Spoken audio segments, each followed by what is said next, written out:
Setiap orang makin kaya. Jadi satu orang manusia sekarang dibandingkan dengan satu orang pada tahun 1950, kekayaannya itu meningkat 5 kali. Gitu. Kekayaan, gitu ya. Kekayaan, gitu. Nah, makanya lama-lama kita itu, yang mata uang itu nantinya, karena kita makin paham, lama-lama yang namanya, apa namanya, mata uang itu, hitungannya kalori. Itu paling paling genah itu. Sekian kalori, sekian kalori gitu ya. Itu. Ya, itu kira-kira ya ke depannya. Tapi ya kita nggak tahu loh yang depan itu apa. Tapi bagaimanapun juga tadi uang ini juga, kalau kita punya uang itu kita mengkonversikan ke kalori itu gampang. Makanya uang ini udahlah nggak ada lawannya, gitu ya. Nggak ada lawannya. Cuma cocoknya motivator aja yang bilang-bilang memotivasi orang dengan uang adalah motivasi yang jelek. Lu cari sopo gitu loh ya. Itu motivator tuh enak banget.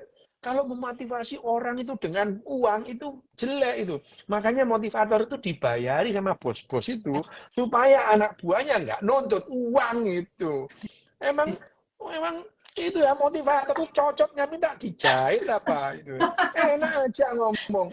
Padahal gini loh ya, kenyataannya ya Dan, kalau ada orang pindah pekerjaan, pindah perusahaan, gara-garanya apa? Gajinya naik gitu loh. Wah, gitu. Nyari yang Loh, lebih gede. kok bisa-bisanya motivator itu bilang uang itu bukan alat yang bagus untuk memotivasi. Lambemu tak lakban kene konku. Motivator memang Golek. motivator.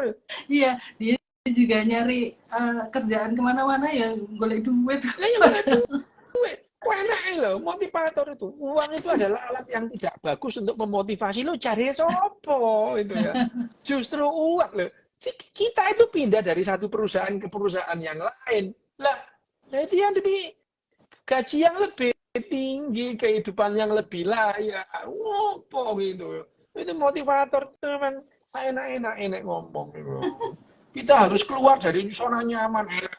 Kamu berhenti jadi motivator. Itu kan zona nyamanmu. Ayo apa gitu. Enak aja ngomong gitu. Ini dendam, Coba. dendam banget. Emang motivator itu sangat merusak itu.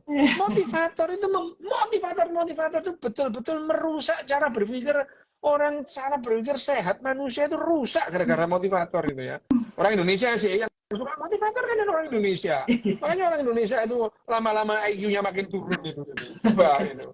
Iya, jadi nggak masuk akal itu ngomong seenak-enak itu. Apakah aku dendam? Iya dendam aku itu. Bikin orang Indonesia itu IQ-nya turun gitu. Emang ngomong sama ngomong enak men gitu. Gampang banget ngomongnya itu. Padahal tuh ya hidup ini kan ya tidak semudah cocoknya motivator itu. Ya, benar dong. Dok, Ya, ini ada beberapa pertanyaan dok. Ada yang nanya, apa? ini kan tadi bilangnya uang itu kan ya cuman kertas, cuman dicetak sama bank, tapi kok ya pada percaya gitu kan. Kayaknya dulu saya pernah dengar dokter bilang, ya itu kan termasuk dari kesepakatan kita gitu kan dok.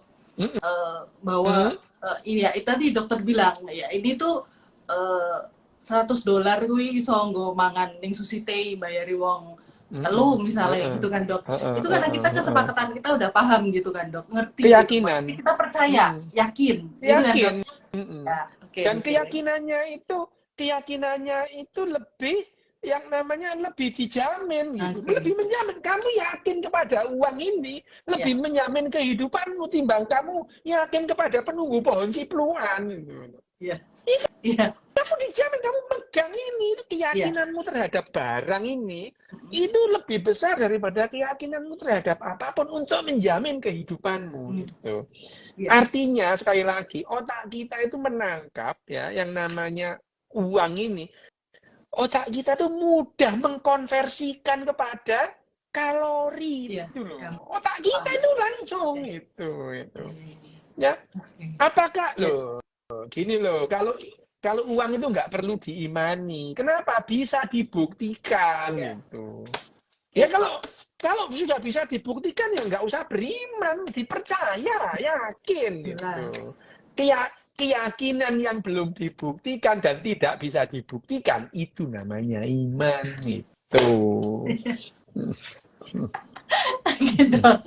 Nah, terus ini ada lagi nih yang nanya, apa namanya tadi aku lihat, sistem kan tadi dokter bilang bahwa entropi itu mudah ketika sistem itu terbuka. Apa entropi bisa ditekan gitu kan dok? Nah, sistem terbuka tertutup itu apakah memang sengaja dibatasi atau memang realitasnya terbatas gitu dok? Ya memang terbatas gitu, misalnya kamu misalkan tertutup desamu gitu ya, terus kamu nggak peduli sama desa lain ya, begitu kamu kelaparan kamu menjarah desa lain, itu dulu kan gitu, dulu itu gitu, satu desa menjarah desa lain gitu ya, atau satu kota menjarah kota lain, terus ada tentara gitu, begitu kamu berhasil menjarah lumbungnya desa sebelah, nah kamu lebih teratur, lebih rapi. Desa sebelahmu, runtuh lah itu. Nah, kalau menjadi sistem yang lebih besar, ayo kita kerjasama. Desamu jadi 2, jadi 1, menjadi yang lebih gede gitu. Yang namanya vlog, gerombolan itu menjadi tribe, jadi suku. Suku dikumpulin jadi kedatuan gitu ya. Kedatuan dikumpulin jadi negara gitu, dalam rangka memperbesar sistem itu menjadi sistem terbuka yang lebih luas, jadi satu gitu. Misalnya dulu Jawa sama Madura perang, iya beneran itu zaman Trunojoyo itu berontak kepada Sultan Agung gitu ya, perang itu ya, perang itu Sultan Agung perang sama VOC dibantu sama Sultan Banten gitu ya. Loh, itu mereka adalah sistem yang terpisah gitu ya. Nah, yang dimaksud sistem yang terbuka tadi, sistem yang bisa menerima kalori, bisa menerima energi. Kalau tertutup ya nggak bisa itu, karena kalorinya tidak bisa masuk.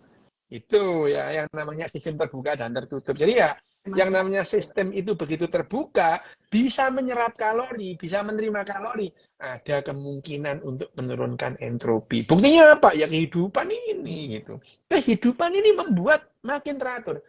Dan kalau kamu melihat ada 2 garis sejajar, berarti itu teratur. Ya, misalnya kamu ada di jalan gitu, ada 2 garis sejajar panjang gitu, itu buatan manusia. Selain manusia nggak ada yang bisa membuat garis sejajar gitu. Kursi itu kan kalau kamu lihat sebelumnya ya acak-acakan berserakan aja itu, kayu-kayu itu digowo, digeraji, dibetulin jadi kursi, bagus teratur gitu ya. Itu menurunkan entropi dan itu menurunkan energi gitu ya. Jadi yang kalau ada keteraturan itu adalah ciri kehidupan, teratur gitu. Tetapi kehidupan yang makin teratur, makin memerlukan energi untuk membuat itu teratur. Misalnya, tadi ya, kayu tadi. Untuk menjadi kayu, untuk menjadi pohon, mereka menyerap energi. Tapi untuk membuat itu menjadi meja, itu memerlukan energi lagi gitu. Entropi itu teratur. Jadi kehidupan ini sudah terbukti itu melawan entropi gitu ya. Kehidupan, dan satu-satunya kehidupan yang sudah terbukti ada adalah di bumi itu. Kita belum ada satupun bukti di luar bumi ini ada kehidupan, bahwa ada kemungkinan dan kemungkinannya sangat besar di luar bumi itu ada kehidupan. Iya, tapi belum ada buktinya itu.